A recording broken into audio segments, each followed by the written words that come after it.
Oi pessoal, tudo bem? Hoje estou aqui em Marilândia do Sul, num ambiente que é muito agradável à minha memória, o lugar onde eu estudei, onde comecei a estudar pela primeira vez, lá em 1985, quando eu comecei a fazer o Jardim da Infância. Vocês não estão vendo, mas está aqui atrás aqui da câmera, a sala, a primeira sala de aula onde eu frequentei na vida.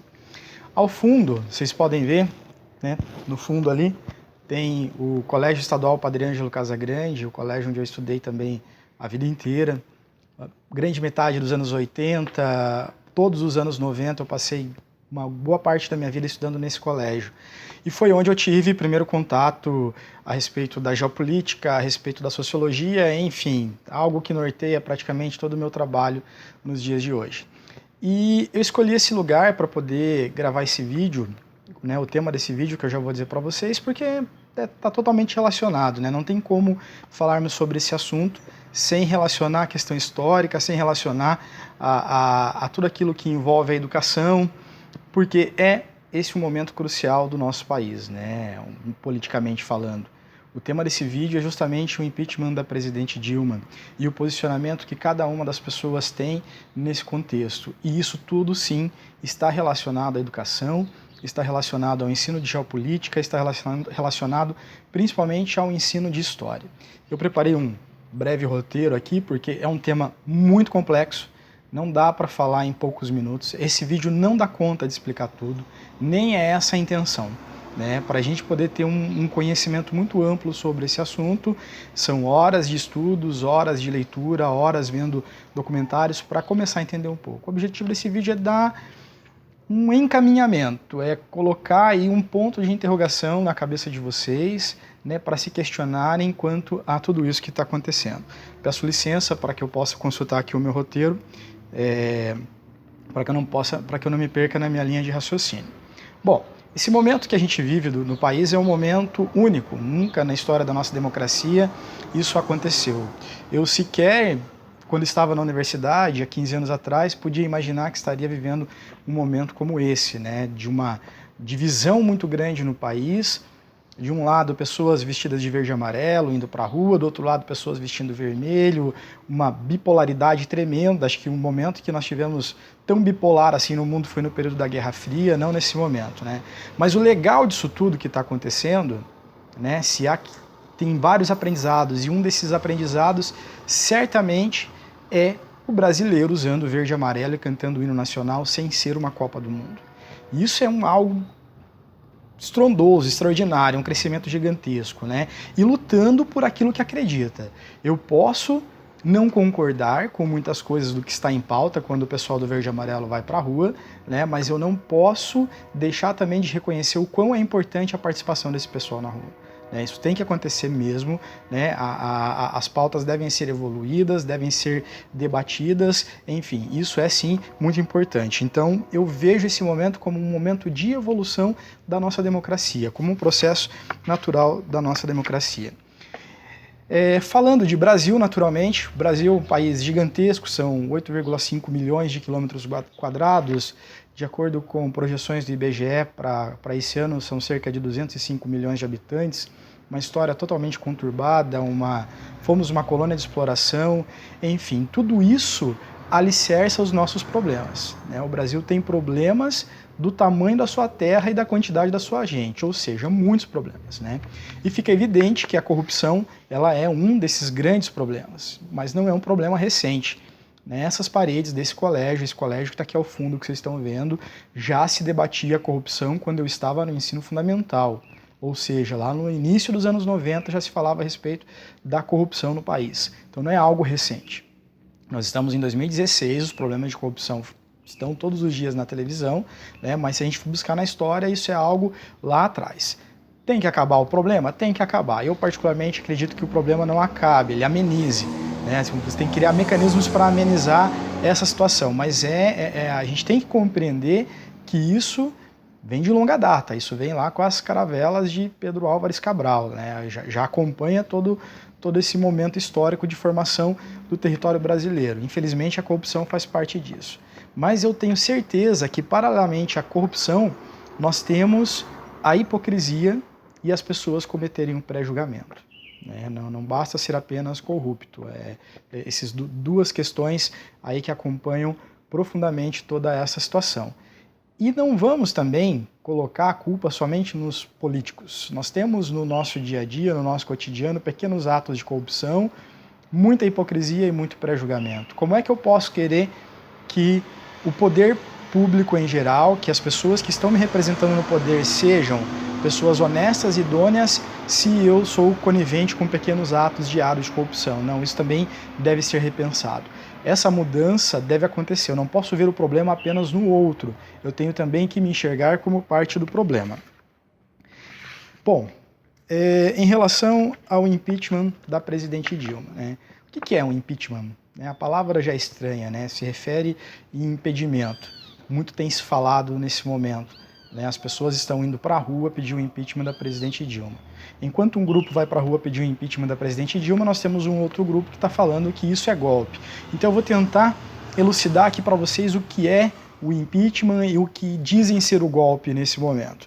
Bom, o impeachment ele é previsto em lei, né? Se um presidente da República ele é condenado ou ele é acusado de crime de responsabilidade, ele vai ser votado, aí vai ser organizada toda uma comissão, que depois vai ser votado pela Câmara dos Deputados, posteriormente pelo Senado, e aí o presidente da República, nesse contexto atual, seria a Dilma, caso isso venha a se concretizar nos próximos dias, seria afastado por 180 dias, ou seja, seria impedido de assumir o poder de comandar o país por 180 dias, 6 meses da esse total.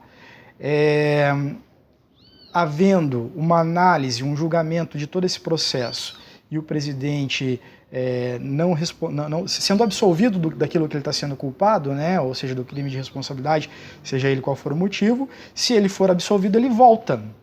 As pessoas muitas vezes não falam disso, né? O presidente ele é afastado, mas uma vez inocentado, ele volta. Se ele não for inocentado, se ele for, né, condenado, aí não, ele perde os direitos políticos. Nesse período em que o presidente fica afastado, quem assume é o vice-presidente da República. Vamos supor, então, que nos próximos dias a presidente Dilma sofra o processo de impeachment. O que vai acontecer? Ela vai ser afastada por 180 dias, quem vai assumir é o vice-presidente, melhor dizendo, o Michel Temer, que vai governar na ausência dela. Se ela for inocentada, ela volta a presidir o país novamente. Se ela for considerada culpada e condenada, daí não, daí ela perde os direitos políticos, segue a vida até as próximas eleições em 2018. O que é considerado então como golpe? O que, né, as correntes de esquerda têm colocado como golpe nesse momento? De que até o presente momento não existe nada que possa ser considerado crime pela presidente Dilma Rousseff. Não tem nada, até o momento não existe um processo que ligue o nome dela a qualquer ato ilícito, ato de corrupção ou algo de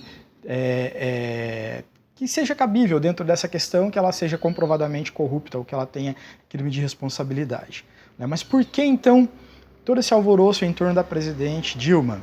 É porque a presidente Dilma faz parte do Partido dos Trabalhadores e o Partido dos Trabalhadores pisou feio na bola em muitos aspectos, né? Lá no início dos anos 2000, para quem acompanhou toda a eleição, como o PT era vendido para a população, como o partido da ética, né? Eu me lembro muito bem, estava no início da universidade, isso se falava muito, o partido da época, vamos acabar com a corrupção, etc. e tal.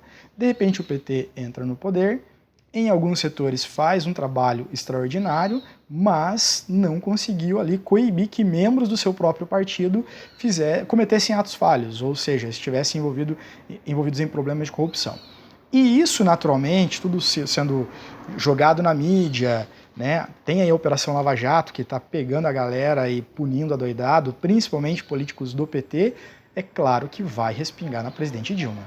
Então, ou seja, a gente tem que tentar separar nesse momento o que é de responsabilidade da presidente Dilma e o que é de responsabilidade do Partido dos Trabalhadores, do qual ela faz parte. Então, natural que o pessoal que é contra o governo Dilma, né, o pessoal que é chamada de direita, ou de repente os eleitores do Aécio Neves que ainda não se conformaram com a derrota de 2014, vão para as ruas pedir aí a cabeça da presidente Dilma. Mas não é bem assim, até o momento não existe nada. O que nós temos, então, em todo esse contexto? Nós temos um cenário criado pela mídia. É isso que alimenta o golpe, porque se não há motivo para a presidente ser afastada, sofrer o processo de impeachment, por que está acontecendo isso? O que leva milhares de pessoas a irem às ruas, o que as motiva? Aí nós temos a Operação Lava Jato, andando como tem que andar, ou seja, fazendo o seu papel, punindo aqueles que são culpados, porém nós vemos uma seletividade de informações e de acusações. Nós vemos apenas membros do governo, membros, a maior parte, vamos assim dizer, do Partido dos Trabalhadores, com a vida escancarada pela mídia. Então a televisão, principalmente, nesse caso tem um nome, a TV Globo principalmente, ela tem um ato principal nesse meio que é criar esse ambiente, criar esse cenário catastrófico, eu diria, de que está indo tudo mal, que está dando tudo errado, que o país é uma porcaria, que nós vivemos, estamos num túnel sem fim, que estamos ladeira abaixo, etc. A mídia cria isso. A TV Globo principalmente cria isso. E naturalmente, se você só tem como fonte de informação Jornal Nacional, Revista Veja, Folha de São Paulo, esses grandes grupos familiares que dominam esses grandes setores de mídia no país, naturalmente você vai ver o país como uma catástrofe, né? E isso vai alimentando toda essa ânsia, todo esse desejo de impeachment.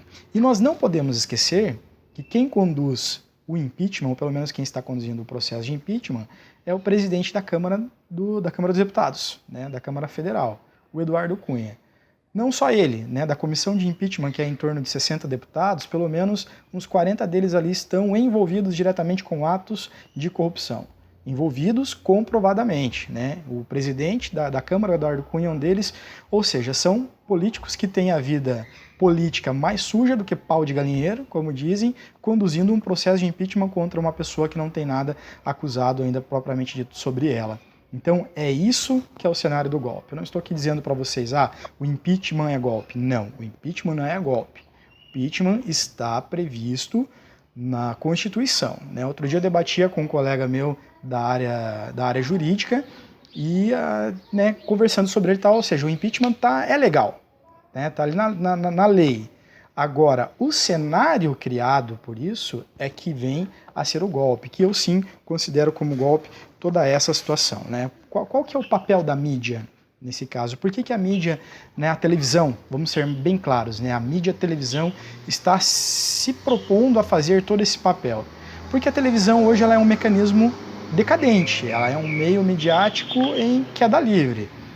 O Jornal Nacional hoje, que dá em média, sei lá, 20 a 25 pontos de audiência, há 15 anos atrás, 20 anos atrás, era 40, 50 pontos de audiência. Então, houve uma queda significativa, né? Por que houve essa queda significativa? Nós temos vários motivos. Nós temos a ascensão da classe C, que de repente pôde comprar um aparelho de DVD, ou uma antena de TV a cabo, ou agora, mais recentemente, a entrada do streaming, né? O que é o streaming? Streaming é o Netflix, resumindo bem. Então as pessoas hoje elas não têm mais a paciência de sentar na frente da televisão e esperar a novela começar. Não, elas vão para o Netflix, elas escolhem, as pessoas se tornaram senhoras da sua própria emissora de TV, ou seja, elas criam não, melhor dizendo, elas escolhem aquilo que elas querem ver, não são mais direcionadas pela Globo. Mas, mesmo havendo toda essa questão do streaming, a Globo ainda é muito poderosa, né? Só que é um poder que está caindo. Se cai a audiência, cai o anunciante. Ou seja, as pessoas que antigamente pagavam milhões para ter ali 30 segundos no Jornal Nacional, hoje já não fazem mais isso, já não pagam mais esse valor exorbitante. O governo, que até algum tempo atrás também era um dos grandes patrocinadores de propagandas através das suas empresas, sejam ela Petrobras, Banco do Brasil, Caixa Econômica, entre várias outras, não está mais colocando tanto dinheiro como colocava atualmente. E a Globo e grandes emissoras, as demais grandes emissoras, jornais, etc., dependem muito dessa verba publicitária do governo. E o governo, naturalmente, tá reduzindo aí esse gasto com verba publicitária diante do atual cenário econômico, e claro, porque também há uma rixa muito grande aí entre governos de esquerda e a Rede Globo. Então, não há mais uma quantidade de verba para essas emissoras como existia antigamente, né? Então, o que acontece? Tem isso como resultado o quê? Que se não mudar o governo, não volta as verbas publicitárias tal como existiam antes. Não voltando essas verbas publicitárias como existiam antes, essas emissoras irão sofrer sérios riscos de caixa, danos de caixa, contabilidade, ou seja, não entra dinheiro, não tem como financiar a sua programação e etc. Então, é por isso que existem essas medidas desesperadas da Globo. Para quem acompanha a Rede Globo, pode ser até o maior antipetista da face da Terra, sabe que a Globo tem manipulado muita coisa, que ela tem pesado de uma forma muito grande a mão em cima de coisas que acusem só o PT e protegendo ali alguns outros políticos, né? Então, eu diria que a Globo hoje ela está pagando um preço por aquilo que ela própria plantou, né? Só que, graças a Deus, nesse contexto que nós vivemos, existe a internet. Então a internet ela é um refúgio aí, para poder a gente discutir e debater isso, coisa que até 15 anos atrás, 20 anos atrás não existia, dentro de uma lógica natural com a evolução da internet no país, coisa que lá em 85, 84, no período das diretas, também não existia, coisa que na ditadura era impensável, né? Então hoje a internet torna isso possível, a gente trazer essa reflexão e pensar um pouquinho sobre, né? Bom, no meio dessa bagunça toda aí, que eu já comentei com vocês e tal, reaparece um personagem muito interessante, muito intrigante da nossa história, que é o ex-presidente Lula.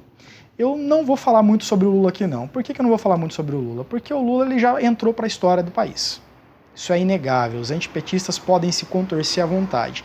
O Lula já entrou para a história do país. E digo mais, o Lula, depois que ele morrer, não agora, mas depois que ele morrer, ele certamente vai entrar para o livro de aço como um dos heróis desse país, por ter tirado aí 40 milhões de pessoas da fome, da pobreza extrema, com o programa Bolsa Família, dentre outras ações. E vou além ainda, o Lula vai ser considerado um dos heróis mundiais. Isso não sou eu quem estou dizendo, isso não sou eu quem vou fazer. A história vai fazer isso ao Lula. Então, não tenho muito o que dizer sobre ele, né? A história vai dizer pra gente quem é o Lula. Tem uma amiga minha, a Regina Portela, que ela diz que o Lula é o nosso Mandela, e eu concordo com ela sobre essa situação. Bom, acho que o vídeo está claro o meu posicionamento, né? Eu adoro usar verde e amarelo, eu gosto muito do Brasil, tenho muitas roupas verde e amarela, vou continuar usando, mas não faço parte do grupo que protesta pelo impeachment, né? Não faço parte dessa direita, vamos assim dizer, apesar de uns 95% dos meus amigos serem de direita, eu não faço parte, eu tenho a minha decisão firme, eu estudo muito para isso, eu estudei muito para isso, minha universidade, eu tive excelentes professores que debatiam a geografia crítica e ela vem de encontro com isso, né? Com esse momento, então não dá, não posso trair a minha base, né? Não posso trair aquilo que eu sou, que me formou enquanto cidadão, né? Eu vim de família pobre, eu estudei em colégio público, eu não posso assumir um discurso da direita, não vou fazer isso, jamais vou fazer isso, né? Reconheço todos os erros do PT, eu sei onde ele errou, e isso daria um vídeo aí de pelo menos algumas horas para a gente falar somente sobre os erros do PT, mas eu não posso deixar isso para trás. Mas não condeno em nenhum momento os meus amigos de direita pelas suas atitudes, aquilo que eles fazem. Eu posso sim questionar os motivos pelos quais eles estão lá, mas eu não posso jamais condená-los. Quem que vai julgar quem está certo ou errado? Se sou eu que estou certo, ou se são meus amigos de direita que estão errados, ou ao contrário. Quem vai nos julgar é a história. Não tem como a gente fazer essa previsão agora. Somente daqui a muitos anos, né, a história vai tirar essa emoção, vai tirar a minha emoção, vai tirar a emoção dos meus amigos de direita e ela vai julgar. Não, quem estava certo era X ou era Y. Não tem como fazer essa análise agora, né? E apesar da gente ter todo esse tempo em que a história vai julgar, né, eu escolhi um lado e eu vou ficar com esse lado, vou ficar do lado que vai lutar contra o impeachment. Porque eu acredito nesse momento que o impeachment da presidente Dilma, ele é um golpe. Eu tenho plena certeza disso. Eu posso não concordar e não concordo com muitos aspectos do governo da presidente Dilma. Não concordo. Tem coisas ali que eu acho abomináveis. Mas governo ruim, o impeachment não deve resolver. Um governo ruim, ele deve ser tirado no voto. E as eleições serão só apenas em 2018. Então, considero sim todo esse barraco midiático que está sendo feito, toda essa pilantragem da Globo, é tudo um artifício para poder tirar a presidente Dilma. Meus amigos dizem que não, isso não é golpe. Meu filho, presta atenção, o golpista jamais vai dizer para você que ele está dando um golpe. Se um dia você encontrar um golpista que tá dando golpe, ele te contar que tá te enganando, você vai, tira uma foto com ele, faz uma postagem no Facebook e me marca, porque do contrário não existe. Os grandes golpes não aconteceram dessa forma, tá? Então eu acredito sim que nós estamos caminhando para um golpe branco. Não sei no que vai dar, se vai dar uma ditadura ou se vai dar num governo temporário do PMDB para depois assumir o PSDB, mas que nós estamos vivendo um momento delicado da nossa democracia, isso nós estamos. E eu vou defender a democracia, dos mecanismos que eu tiver para defendê-la. Seja aqui na internet, seja no meu trabalho, seja na minha roda de amigos, aquilo que for necessário, eu vou lutar aí para que isso aconteça. Mas aí podem falar, mas por que você está defendendo a Dilma ou está defendendo o Lula? Na verdade, eu não estou defendendo as pessoas Dilma Rousseff e Luiz Inácio Lula da Silva. Eu estou defendendo uma ideologia político-partidária que errou bastante, mas que também acertou muito. Não dá para ser tão insensível assim a todo o trabalho que o PT fez, principalmente em relação à redução da miséria. Eu não sei, os colegas de mais baixa idade, ou os colegas de mais ou menos da minha faixa de idade ou mais velhos, sabem o quão a fome era um problema crônico nos anos 80 e nos anos 90. Eu morava numa região aqui da minha cidade, onde tinham pessoas que passavam sérios problemas com isso. E não há como não se sensibilizar com esse momento, com as milhares de pessoas que saíram da miséria no país. Isso, em algumas regiões no Brasil, principalmente o Sul, não é tão bem visto, mas isso é bem visto internacionalmente. Não é possível uma ideologia que tirou todo esse tanto de gente da fome e da miséria não seja respeitada e não haja sequer uma gratidão nesse momento em relação a isso. Bom, para encerrar, como eu disse para vocês, eu estou assumindo nesse vídeo a minha luta contra o impeachment. Eu quero convidá-los para o dia 31 de março, agora, próxima quinta-feira, para a gente se reunir lá na Praça Santos Andrade, em Curitiba, a partir das 17 horas, 17, 18 horas aproximadamente, mas a movimentação começa ali já no fim do dia. Eu estarei lá por volta de 18h30, porque saio do trabalho 17h25, e para a gente se mobilizar. Existe uma falsa ideia de que o Sul é totalmente contra as causas sociais, de que o Sul tem um posicionamento mais elitista, e não é bem assim. Tem bastante gente aqui no Sul do Brasil que tem sim um posicionamento elitista, mas tem pessoas também que pensam tal como as ideologias marxistas, tal como as ideologias aí da sociologia e da geografia crítica. Então eu quero convocar você, pai de aluno, ex-aluno, quero convocar você, meu colega de trabalho, meus amigos de trabalho, meus grandes amigos que têm um pensamento ideológico semelhante ao meu, para que a gente, nesse momento, não seja apenas espectadores do que está acontecendo, para que a gente seja também protagonistas do que está acontecendo. Não dá para a gente se calar nesse momento, não dá para a gente ficar de boca fechada. Nós temos que ir lá, levantar nossa bandeira, lutar por democracia. Certo? Temos que fazer o nosso papel. Depois, se houver o golpe, caso aconteça, eu espero que não vai adiantar a gente ficar chorando o leite derramado. A gente tem que empunhar nossas armas nesse momento, e o que são nessas armas? É o nosso argumento, é a nossa movimentação pelas ruas, dizendo que tem pessoas que apoiam sim a democracia nesse momento, que quer a permanência desse governo.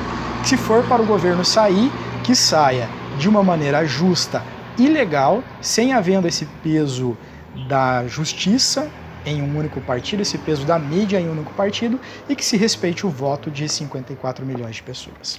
Tá certo? Bom, esse vídeo era para ser curto, de 3 minutos, mas acredito quantos já deu aí?